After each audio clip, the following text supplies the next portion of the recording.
Okay,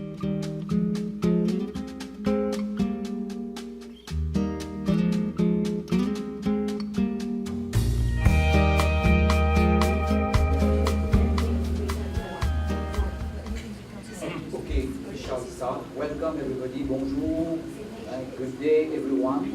I'm Mutesh Rambal, Councillor for Neuram. In the name of the Neuram Foundation, I wish to express very warm welcome to everyone, especially the speakers, and Veda will be addressing the speakers in a while. Special welcome for the speakers. I'm welcoming especially now the participants. Thank you all for being present.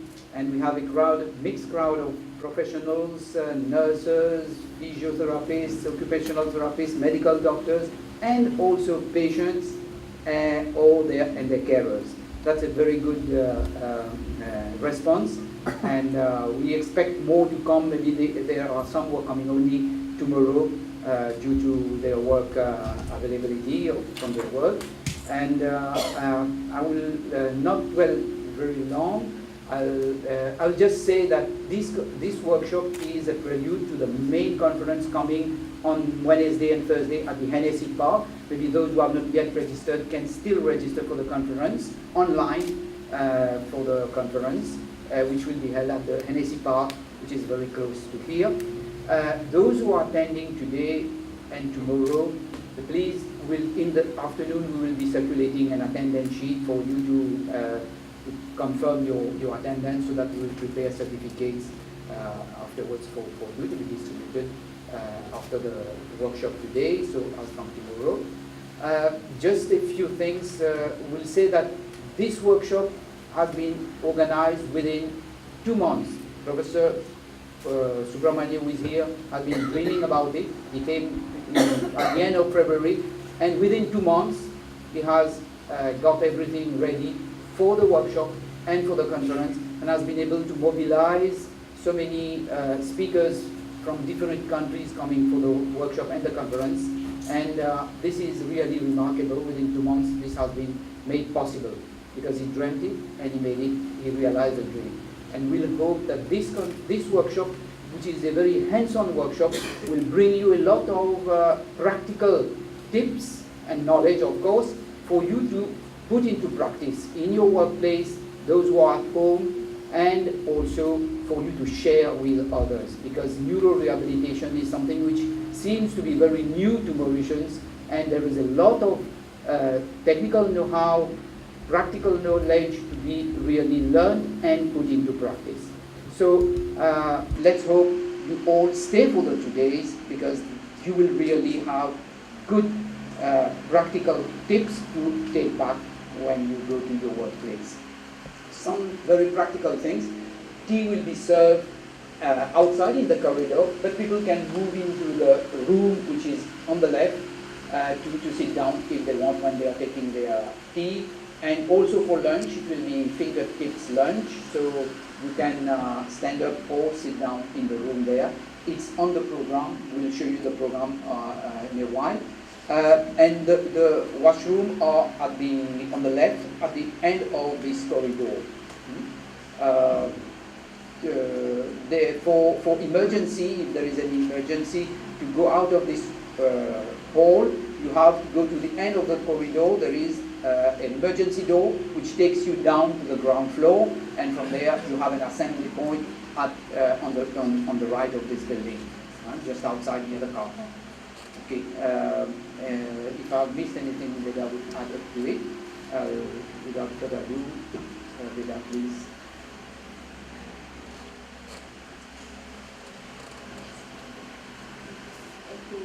Hello everybody. Thank you, Tish, for introducing Neuram. So we don't have much to do to say on Neuram, but I just want to welcome our team, especially the therapists coming from UK.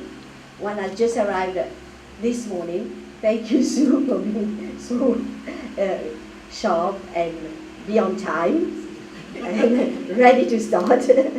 So we have Sue Paddison, the therapist from UK, the physiotherapist, senior physiotherapist in the UK, superintendent in the hospital, and who has kindly helped us since the beginning of Anba's vision of trying to bring Neuram to Mauritius, and Shiva Jamwal, occupational therapist, also working in Professor Subramanian's team and helping us a lot. She is the coordinator for the pre-conference workshop. And Fiona Stevenson, our nurse, a specialist nurse, who has been working in the third world a lot and speaks Creole and French. So, and by the way, who are those? Ça qui pas pour comprendre qu'on cause anglais qui peut vous être traducteur, je peux dire moi. Super. They all speak English. They all understand. But if ever you can't understand, just say well, we will explain to you in Creole, because this is very important to understand everything that they're saying. And so, welcome everybody. And this evaluation form will be given to you during break time. Please do that fully. Leave it at the end of the day. And all the CPD points will be very important for you. So you need to give us your evaluation form at the end of the day. Okay? That's all I think. Okay.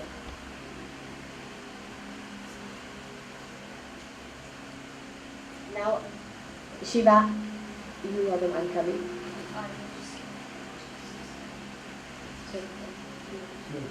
Anda? Okay, so. Welcome to the chairman of Neuram.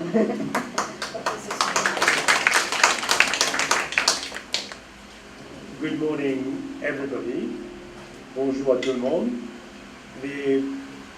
First of all, it's not about me or anything, it's about what we feel is useful for Mauritius. And so I left Mauritius about 50 years ago. I worked in France and in the UK. And to be honest, I know that some of you, especially the therapists, physiotherapists, occupational therapists, nurses, will tell me, but we're all very qualified. Why are you telling us that nothing has changed for the last 50 years? I would put that on paper, that nothing has changed over the last 50 years, for one simple reason, that although we've got brilliant physiotherapists, we've got brilliant occupational therapists and brilliant nurses, we don't work as a team. And that's the big difference that we have and we want to introduce. Because here, in my unit, the units where I've been working, I will not be able to achieve anything if I did not have the expertise of the nurses, the physios, the occupational therapists. So we work as a team. It's not the time when doctors were gone, this time is gone. So, and we are now working more as a horizontal team, and we work, and there's one person who is the most important person in our team. Who do you think that person would be? Sorry? The patient. The patient is the person who tells us they are our bosses. And if we don't understand that, I think there's no need for us to be in that profession. So, first of all, I would like to...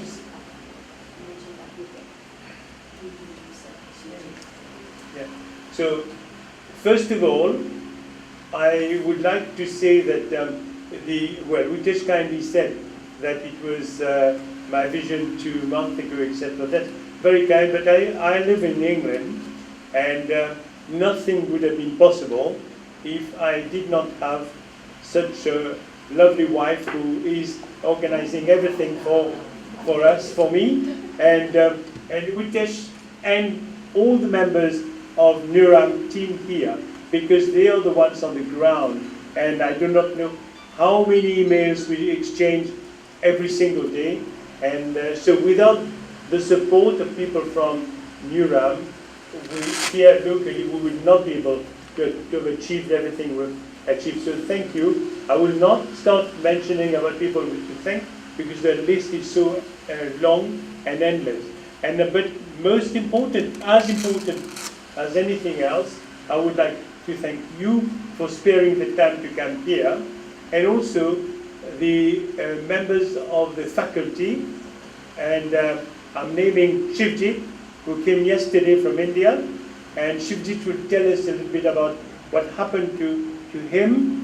When I see everywhere written, this patient is bedridden, means that we can forget about him, he will just spend the rest of his life in bed. That's rubbish, because the word bedridden should be banned. People have got a lot of things that they can do. And I would like to mention Sue Paddison, who's just landed from Heathrow, just arrived this morning, and the driver just took her from the airport and brought her here.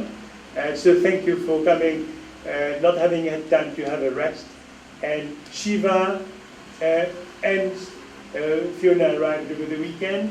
Shiva arrived yesterday and has been just working flat out until midnight. And Fiona has worked for a few years in Haiti after the disaster, and she said she will tell you about it. She set up a charity called Spinal Cord Injury Nurses. So I'm sure nurses, she will try to enroll you in the charity as well. So enough, but I would like to say thank you to all the volunteers who over the last few days, few weeks, few months have been helping us, and we are really so grateful to them. And so, yes, and so I will start about the learning objectives. Then we'll ask somebody to intervene from the UK. It's been Anil Bapu, whose mum is here in this room, and Anil had his spinal cord injury 15 years ago, and he will tell us a little bit about the story.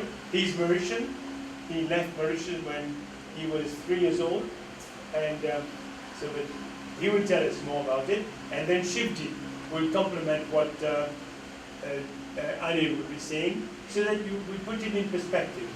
You've got, it's not, somebody said, one of the ministers, at times ministers say very interesting things, and one minister in the UK said about all the work we do for spinal cord injury, nothing about me without me.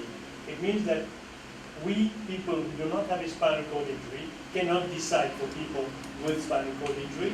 We have to do it with them, and in fact, they have to have a key role in this. And so Shivjit is here to try to train people who are in wheelchairs to, unfortunately, in spite of all the appeals that we have launched, we have not had a lot of people in wheelchairs coming to attend the workshop so far. I hope that tomorrow we'll get somebody. It's a bit of a shame because it's a missed opportunity. We wanted to have sort of people to be the champions are in wheelchairs, all the young people with spinal cord injury, or even old people with spinal cord injury, but to be the champions. Okay? But we need to start somewhere. If people do not, there's a reason why people have not attended the workshop. Those people who've got spinal cord injury and who are in wheelchairs, because unfortunately, wheelchair is a taboo in Mauritius, and people with disability, spinal cord injury, they don't openly go out and show themselves to the world. So that's if we as a group, as professionals, can fight this, that will be a lot achieved. So in this workshop, we would like you to learn about what is spinal cord injury. So we grade spinal cord injury. I went to one of the hospitals in Mauritius, and I realized that the Asia scale was not used. And the doctors asked me, what is it? So, and it's surprising because the Asia scale is used everywhere in the world.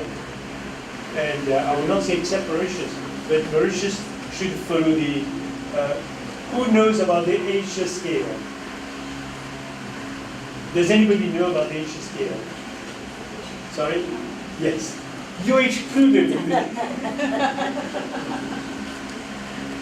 So we would like you, at the end of the 2 days, to know about the Asia scale and the neurological classification.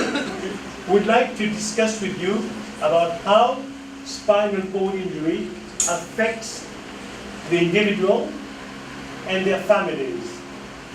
So maybe we can, I'm sure that people who have had spinal cord injury themselves or whose relatives have had spinal cord injuries will be able to share with us problems that they have faced or that they've faced. And there are complications with spinal cord injury which are unacceptable, like pressure sores, pressure ulcers. Quite a lot of people have pressure ulcers in Mauritius, in the hospital. Would you agree with that? And so how do we manage spinal cord injury? I had one of my relatives had a spinal cord injury in December. There's so in Mauritius, and he had brilliant treatment from a surgical point of view, but he was just sent home without any advice on how to manage his condition. So this is, in 2018, Mauritius being the tiger of the Indian Ocean, this is to me unacceptable. So the work, as I said earlier, a doctor today in any setting in rehabilitation would not be able to do much without the support of the whole team. And vice versa, the nurses would not be able to do much without the input from the doctors. So it's a teamwork. So we respect the professionalism of each member of the team. And so that's why I've written about the significance of each discipline. So there's not one more important than the other. At times, one trick question that we ask doctors very often, who should be the leader in a multidisciplinary team? Invariably, the junior doctors will say, the doctor. No, it's not. It can be anybody. It can be the doctor, but it can be the nurse, it can be the physician, it can be the OT, it can be anybody. And you need to have special skills in all these, in our field. So these are the special skills that these people on the front here will teach you about how to, all these principles of management in physiotherapy, nursing, etc. If you can take this teaching with you and in turn teach others, then we will make some progress. And so we will talk to you about the latest advances in spinal cord injury. Have you heard of the exoskeleton? Yeah? How many of you have heard of the exoskeleton? Yeah? Yes? Do you think that, so would you like to know more about what is, and the indications, and we're not going into detail because before going to the exoskeleton, I think we need to look at basics, what is needed here. We need to start with the ABC, and then later on, and the exoskeleton is something that even in Europe, in the West, people can't afford because it's so expensive. So it is, I think it used to be £150,000. Sorry? 50,490. Yes, it has gone down in price, but it's still £50,000.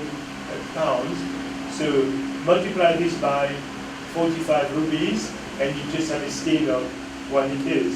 Something like, is it 2 million rupees or so? I don't think that we should be involved in this unless you've got the lottery or something. But at least you should know the principle.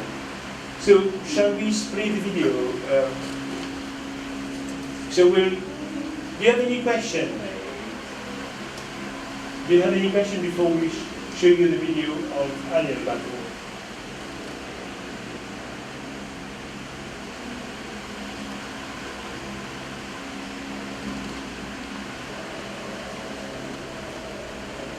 Hello. So, at the inaugural Neuram Conference 2018.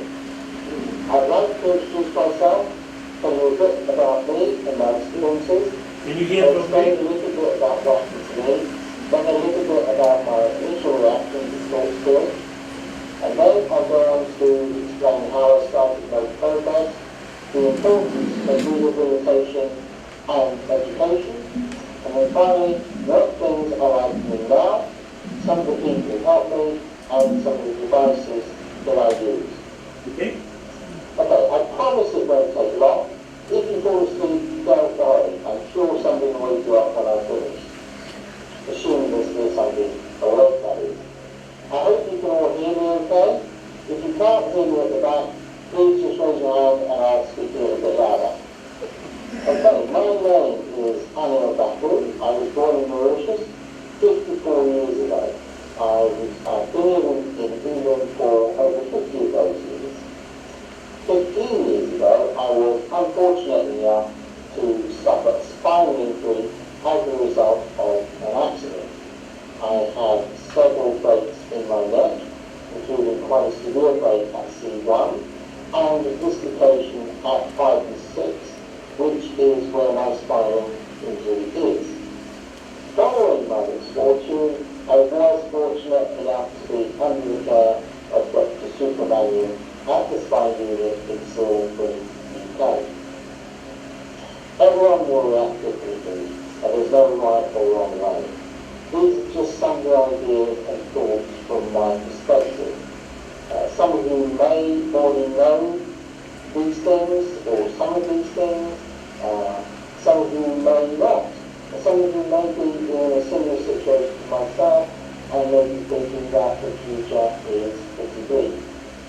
From what I understand, after a spinal injury, the body can go into spinal shock, which is basically when the body pretty much shuts down.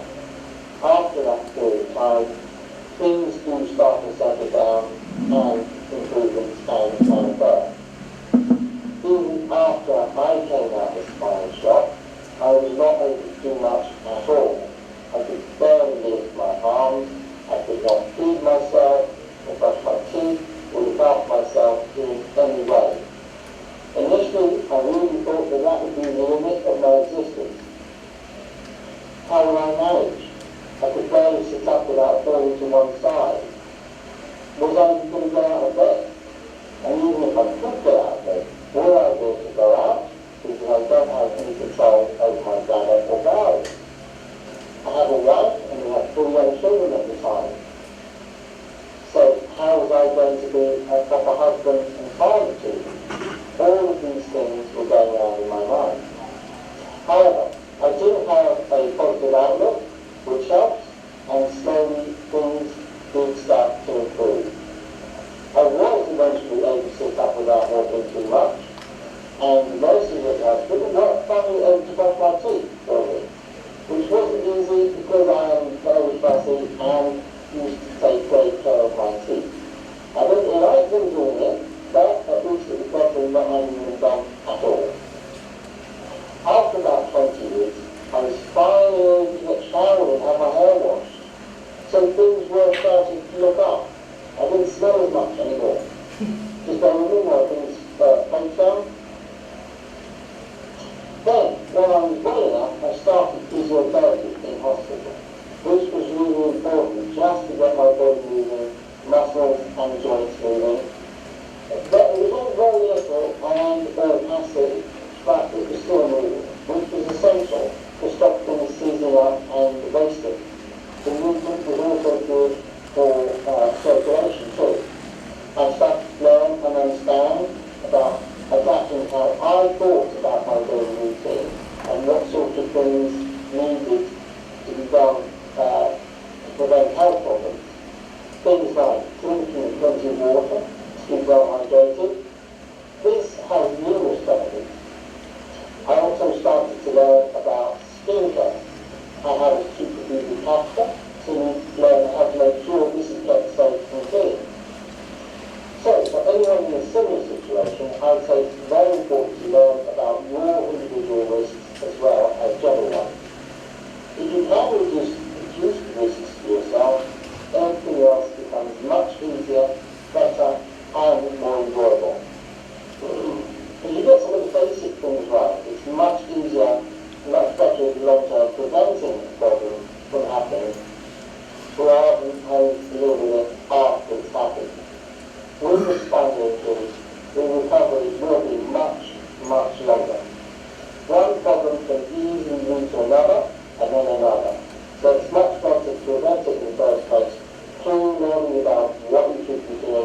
being vigilant and being careful.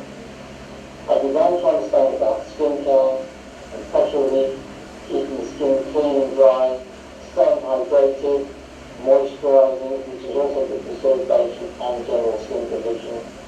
I found that eating sensibly and drinking plenty helps immeasurably with bladder and bowel management. Once I started understanding about these things, I thought, well, how am I going to manage all of this and physically look after myself with such limited mobility? I understand that there are people around who, for a living, actually help people like me. So I'm very carers now, helping them daily, help me daily with washing, dressing, personal care, to get me up in the morning and to help me to bed at night. Although things do take more time, and I have less time as a result, at least I can actually get up every day and do things and get on with my life. I had to have adaptations made to my house before I got home. And I found that I could still help my children, spend time with them, supporting them, watching their various activities, helping with their education, going for family days out and holidays. Not as much as before, but I could still get involved. My wife and I would go out to the cinema, theatre, we meet friends and family, eating out, socialising. Again, it's not easy and not as regular as before, but it is possible with the right planning and the right support. So, on to some of the improvements I made through continuing physiotherapy and exercises.